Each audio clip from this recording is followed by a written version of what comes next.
Welcome back to Fast Forward. This is a series of interviews where I invite visionaries who truly care about employee experience and well-being to delve deeper into the future of work on the front line. From manufacturing and healthcare to retail and transportation, in each episode we'll be exploring how technology, automation and other trends are shaping the way over 2.7 billion people work on the front line. My guest today is Zoe Humphreys, an experienced consultant who specialises in internal communication, employee experience, change management and digital transformation. Over the last decade, Zoe has provided consultations for global manufacturers including Coca-Cola Europacific Partners, Unilever and Nomad Foods. So I'm very pleased to welcome her to the series today, and I'm excited to be discussing the topic of empowering the voice of the people through digital transformation. Welcome to Fast Forward, Zoe. It's lovely to see you again.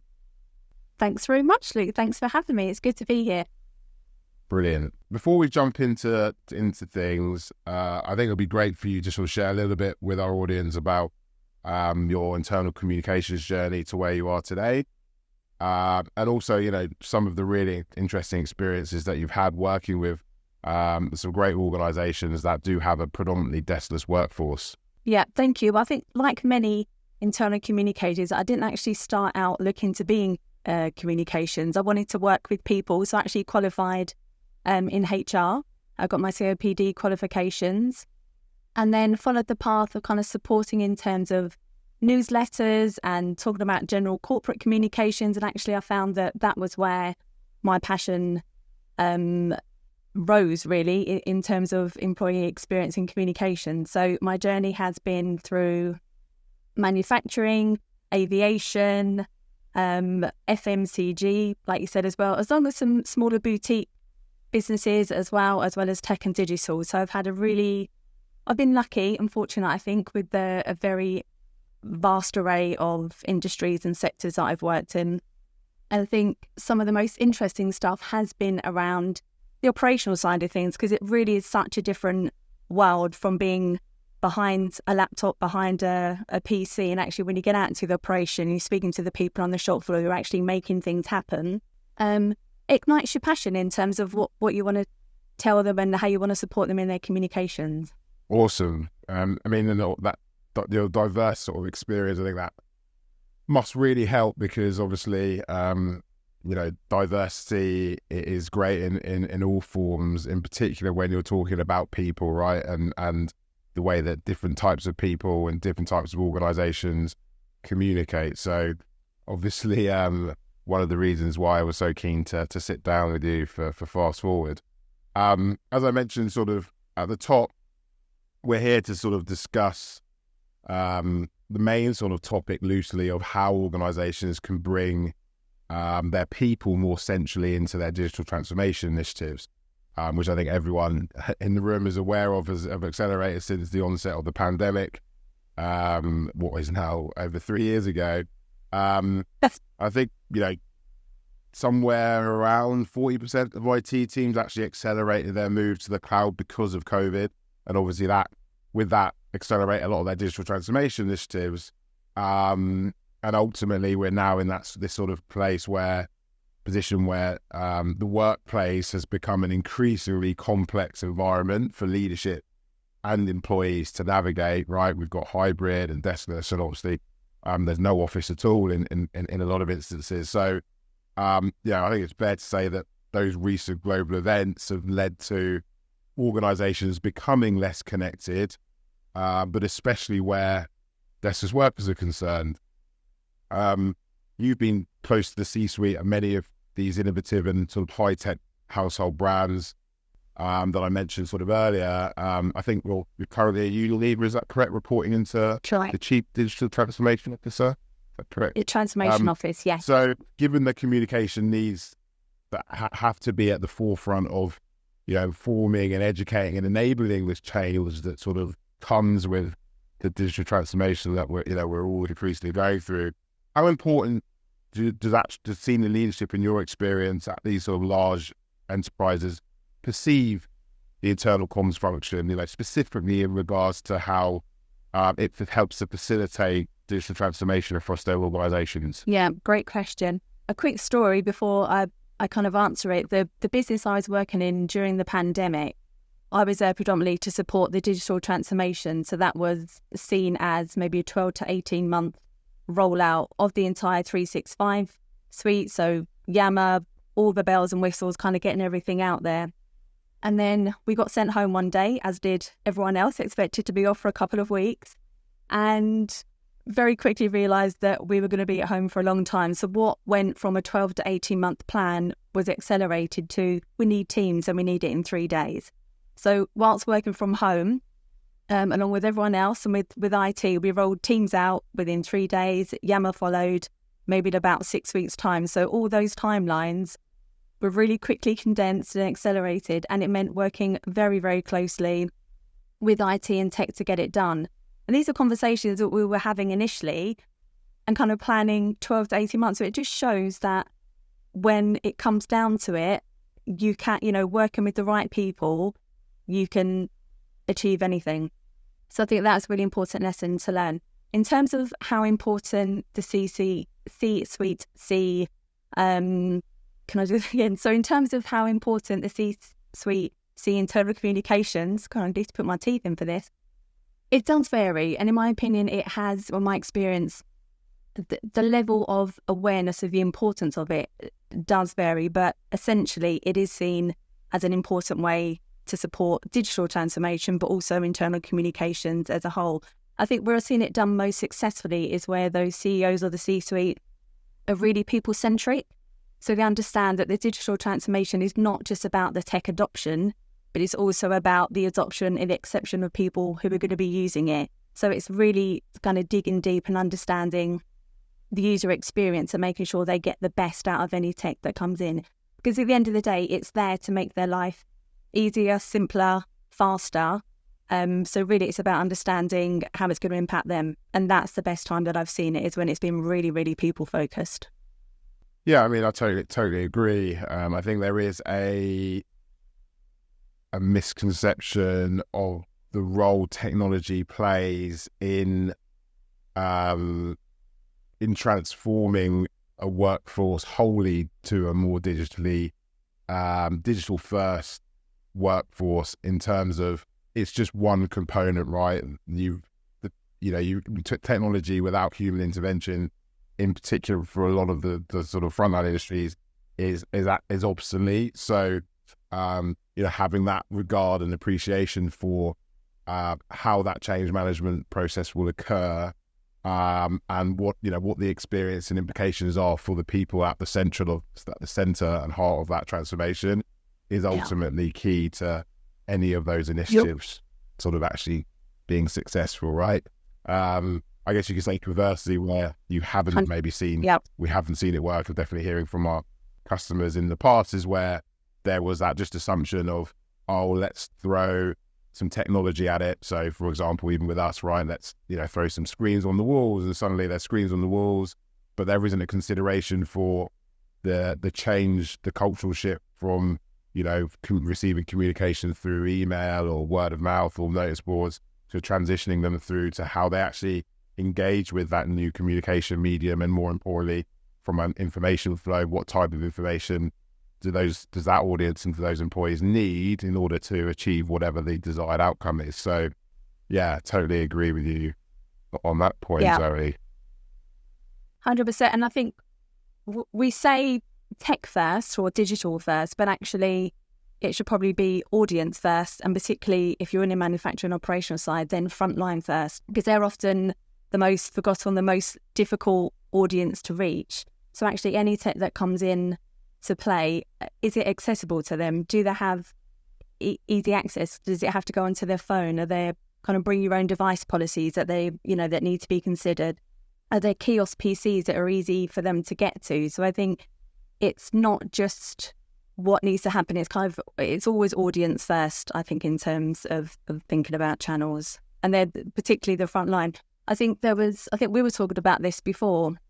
I think we figured out that maybe 60% or something around those figures, in terms of the digital spend, impacts maybe 10% of the population, and they are those people that are sat behind a desk. Everyone else that's frontline or customer facing operational, they don't have the same access to everything else that people have. So that investment and the spend in making sure that it actually hits the front line and the people that it's needed to is often, it's unbalanced, you can find. Yeah, and I mean, there are definitely two ends of the spectrum. I think information workers like yourselves, like ourselves, we're being overburdened, and it's like, I think Gartner defined it as sort of digital friction, where we've got too many apps at once. So I think a minimum of, on average, 6 workplace communication applications that we're sort of having to communicate with via concurrently, versus, frontline workers who will be lucky to have one. So yeah, very different ends of the spectrum. And actually going back to that story that you shared earlier, where you, at your company, when you were at COVID, and how you managed to roll out something in 3 days versus 18 months.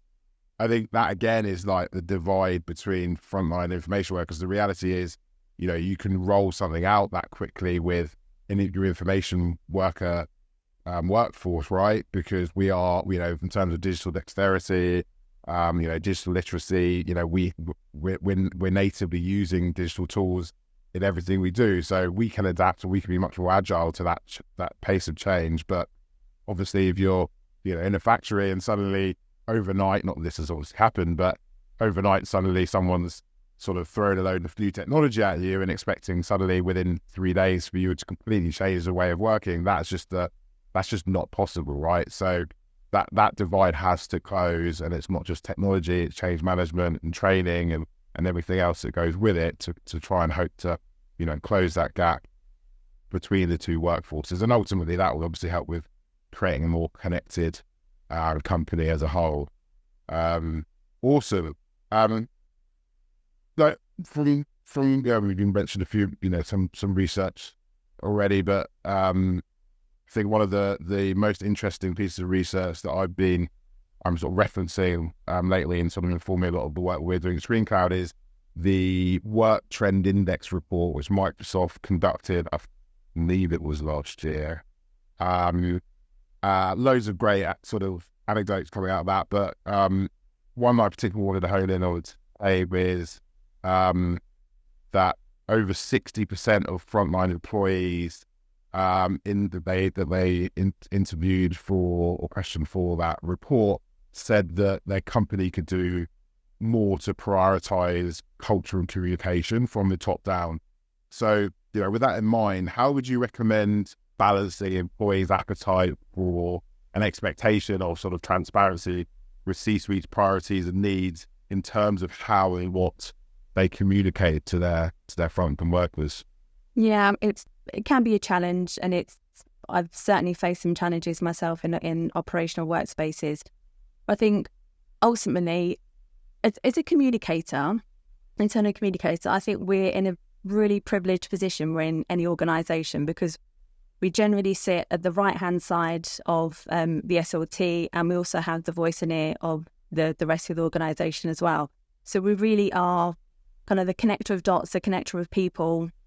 We get to hear things before anyone else might hear it's happening. We're there to coach and advise the leaders on best how to land these messages. So I think really it's within our gift to interrogate and ask to dig deep and ask the right questions in terms of getting to the heart of what it is the business is trying to achieve, and just making sure that we share that in a genuine, authentic way as well. I think, I know we keep going back to the pandemic, but I think there's been a real push from the public, just from general people. We just want honest communications. We just want the truth. We don't want to have to dig around for, and try and understand exactly what it is. We just want to be told what we need to know in clear, simple terms, without any ambiguity. And I think that's really spilled over into the workplace now. Long gone, in my opinion, and the time for the really, really corporate, heavy-worded communication. People just want something short, sharp, snappy. They want it now. They want to know kind of what it means to them, and how they can, process it and just get to that information very, very quickly. So I think it's a mixture of appetite from the audience and also the need for the business to communicate what they need to. And I'm a big believer, and there's no place to spin doctoring in internal communications. We can make things sound nice, and there's always that adage where internal communicators, people say, oh, can you make this sound great? Can you sprinkle some comms glitter on it? And really what they're asking us to do is hide a bad message. And my very first internal comms boss, Anna Russell, has always stuck with me. She said, no amount of good comms can ever hide a bad message. So I think no matter how much fluff or, lightness you put around it, it has to be delivered in a genuine and authentic way. And that's really our role to make sure that happens.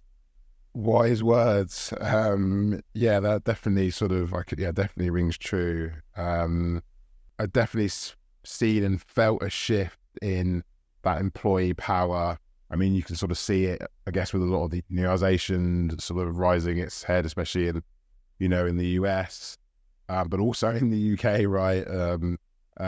Where there is now an expectation that there are fundamental needs that have to be met that maybe previously employees would sort of just take what they heard from head office leadership as the total truth, and therefore they just sort of get on with their work in line with what they perceive to be the norm and expected of them. But I think COVID, I guess it exposed the need for ultimate transparency, and even more so with these workers who had to go back to work as though it was business as usual, at the same time as their counterparts that were sort of information workers didn't. Transparency is a number one priority for myself, within my role, and I believe from speaking to my peers, it is something that most employees really do value and expect from their own leadership as well.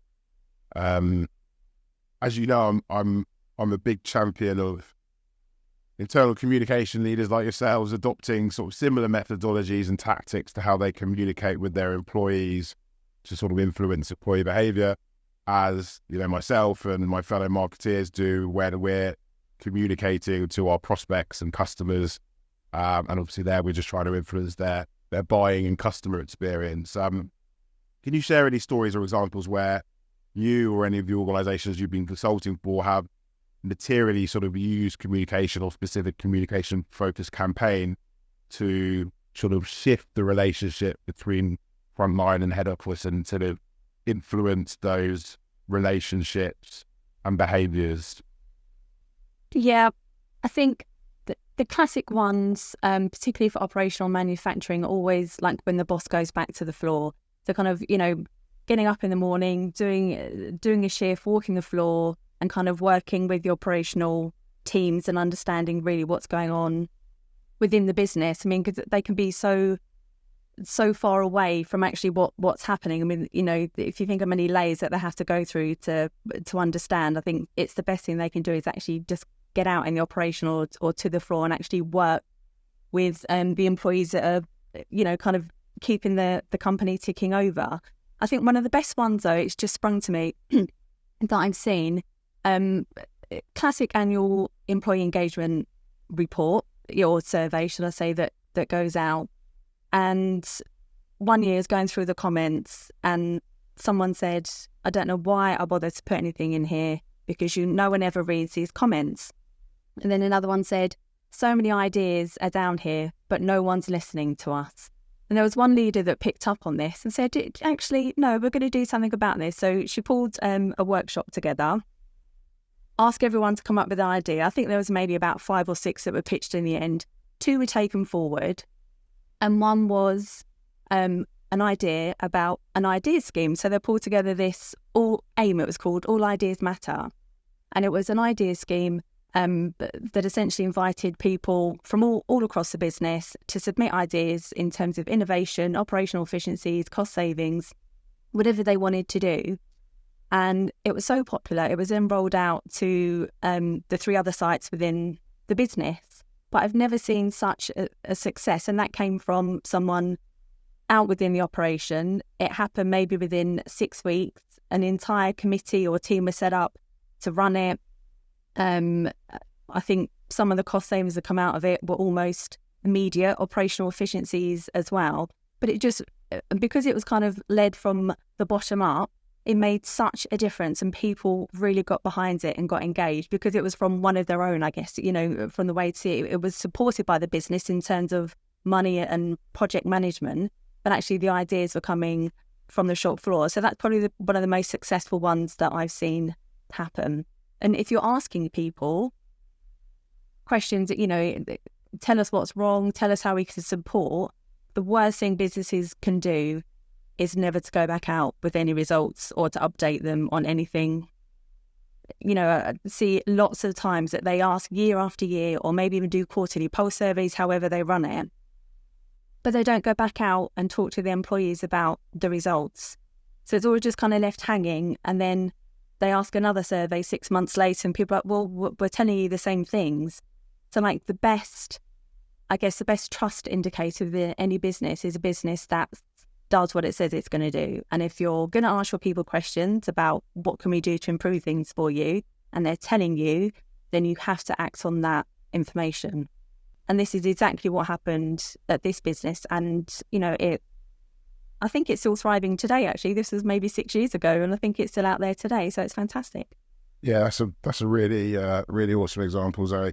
And I think that brings back to sort of something I'd sort of briefly mentioned earlier around that sort of approach to internal communications and employee experience, and aligning that with the same way that as obviously marketing sort of tries to create that optimal customer experience. That when we are constantly asking our customers, what can we do to improve our product? What can we do to improve our service? And the best companies, right? And obviously I'm being biased towards tech, but I think it could be applicable across any organization, is where, you close that feedback loop of information. So it's a two-way communication, right? Where we push out to them, we pull back in that insight, and then we listen to, and then we inform, our product roadmap. Obviously we can't do everything, but we have to act on, where there clearly is a need or a demand for something. If we don't do that for our customers, then the likelihood is they'll churn and they'll go and find another product or service that does meet their needs, right? And exactly the same should be applicable to employees, right? And obviously there's a filter on it, because you will get employees asking for very unrealistic things, but the reality is that these people are in the heart of these organizations, the beating pulse of them, very close to processes, close to the technology, close to the product, close to customers. If we're not closing that feedback loop to get their thoughts and opinions and perspectives back, and then not just doing that, as you say, but then using that insight to inform what direction we need to go as a business, then ultimately, those types of organizations that have that sort of top-down only approach to communications will definitely, be outperformed by their counterparts that do have a two-way communication channel. So, yeah, really great example there. That sort of leads into what I was going to sort of talk with you about next, which was around trust, right? We're all aware that building and maintaining trust between employees, and in particular leadership in frontline industries, is crucial for creating those positive working environments and fostering employee engagement and ultimately ensuring better overall performance as a business. But crucially, at the same time, we're equally aware that poor communication from leaders in frontline industries have actually broken the trust for a lot of their employees.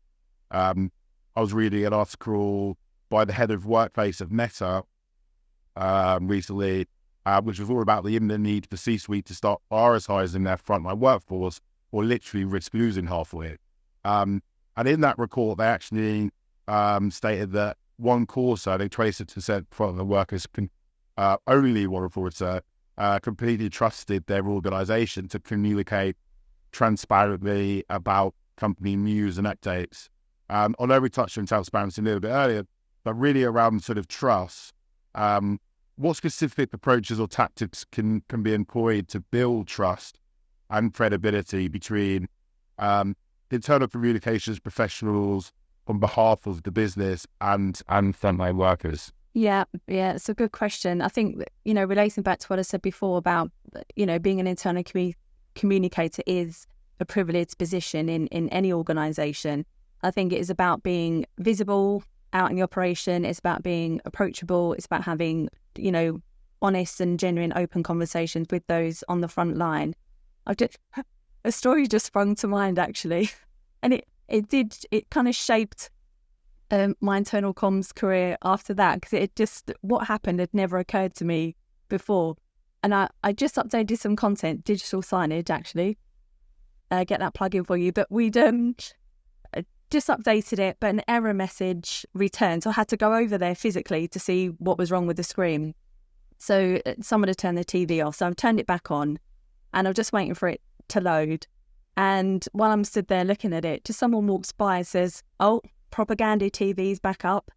And I just stopped and went, "Is that what you genuinely think?" I was like, "Do you genuinely think it's propaganda TV?" And he went, just sort of shrugged. And I was really offended. I was still going, "But I write that for you." He went, "Oh, do you?" Said, "I didn't take you as one of those." The conversation kind of went back and forth a little bit.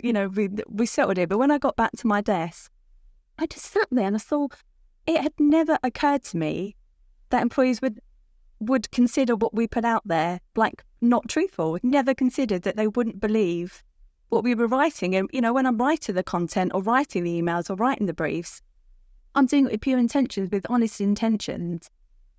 And yeah, it just, maybe naively, but it just never occurred to me that people wouldn't believe what we put out there. And that kind of changed the way that I then approached any communication, because I always looked at it through that lens. And not so much is, will they believe us, but is what we're saying true?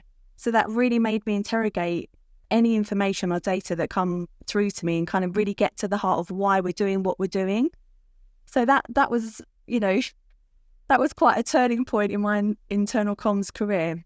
But I think it is about having those relationships with those on the front line, particularly if it's unionised or you have work councils, then you have to get to know the stewards that walk the floor and just have almost a genuine, open, honest conversation, because they will then feed into you what can be really supportive and helpful in terms of, when new initiatives or change are coming up, having their ear and understanding and also guidance on the best way how to tell people, particularly if it's, not the best news. The nice stuff is always easy. But if it's something that needs a bit more support and it's going to be a heavy change program, then 100% you have to have those people on your side. And that starts with just building genuine trust, doing what you said you were going to do, being open and honest. If you don't know something, then say you don't know it. And equally, I was just going to pick up on a point you said about, kind of sharing the feedback. I think it's just as important to say why you can't do something as to, rather than leave it unanswered. If something is in the too difficult to do box at the point, at this point in time, then just say so.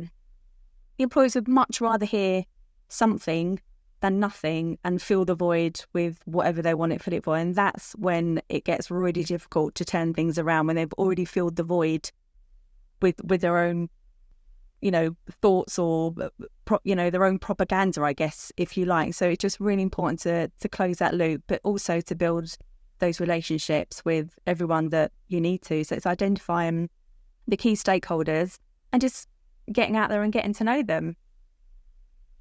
Brilliant. Well, first of all, appreciate the digital signage plug, although it definitely part of being a ScreenCloud screen if you're having issues with it, obviously. But exactly, it wasn't you guys. Yeah, and I think we're actually working increasingly with other technology partners, and there's some really exciting stuff coming online with Microsoft and First Up, Unilever, these sort of employee experience platforms, because I think increasingly organizations that do value internal comms as a real sort of enabler for, productivity, engagement, operational efficiency, they're starting to appreciate that that employees have to be at the center of their communication, of an omni-channel approach to their communication, right?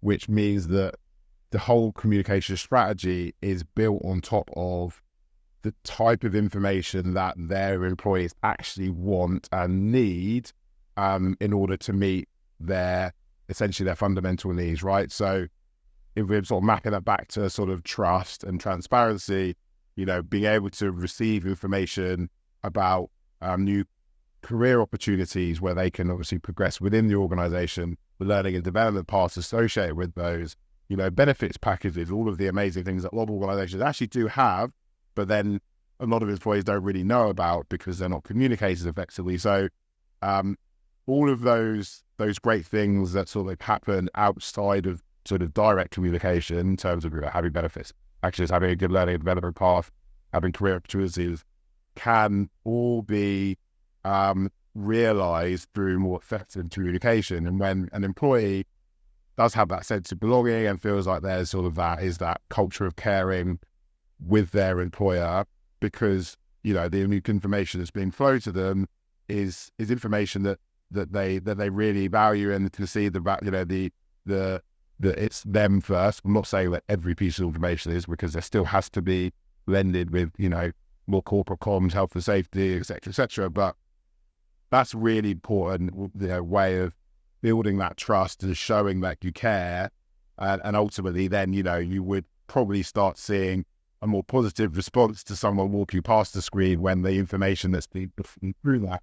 Before we round things off, I'd like to ask you one final question, which is, what do you predict or hope for in terms of what the future of work in frontline like in 2040?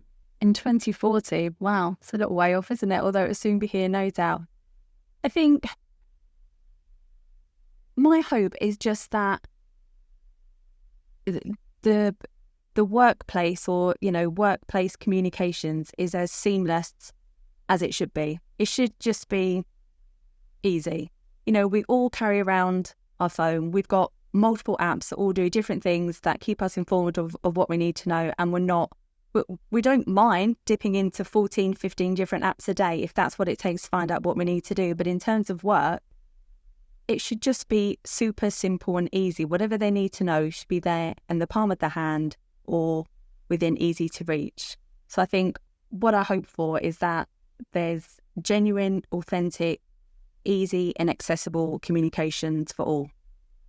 And it sounds simple, but if it was easy, then we'd all be doing it right now. But obviously there are some challenges to that, but that is it. Easy, accessible, simple and clear communications to all. Very succinct. And obviously if you have a vision, you want it to be more succinct, and obviously there's a lot more detail to sort of unpacking that and realizing that. But I think, I'd have to, entirely agree. And I'm not saying it's simple. And I think a lot of the challenges are more around that. How do you manage that change management process and that cultural shift where workers have been sort of digitally detached and neglected in terms of sort of their, improving their digital literacy by having access to, the same type of tools that we do. But at the same time, I don't think it's acceptable that we're so far away from that, right? And I mean, there are certain examples that I'm aware with internal comms. You guys, I say you guys, but I've heard how emails are being sent out to everyone on a sort of BCC mailing list via sort of your sort of Gmail or Outlook email, when then you've got your marketing team who have got a six-figure marketing automation platform that they're using to sort of segment their audience and send out personalized content. So the disparity between how tools that are already available within the organization, but how they're being used for customers and prospects versus how they're not being used or not being regarded as something that could extend to their to their own employees, are sort of quick wins, along with obviously these advancements in, say, AI and automation that can help accelerate and remove that manual dependency that I know staggers a lot of internal comms that typically are under-resourced. So hopefully, we're all playing a role in trying to make internal communications more equitable and accessible for all, in particular, obviously, for frontline workers. So onwards with our crusade, Zoe. Well, I mean, I did simplify it. I did simplify it because it should be that easy.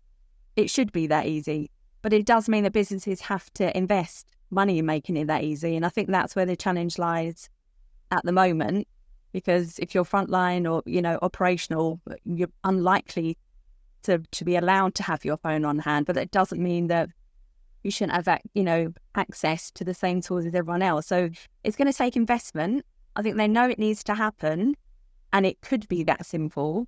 Yeah, and I guess there as well, I mean, you're mentioning mobile phones and, without planning to sort of reference ScreenCloud again and what we do, but I think it's, again, it's sort of thinking, but it's putting the employee at the heart of that communication strategy and say, okay, well, hey, like 80% of our employees, they don't have a personal device, so we can't expect them to be able to benefit from an intranet or an employee engagement app when we've also got a very strict no phones on the factory floor policy.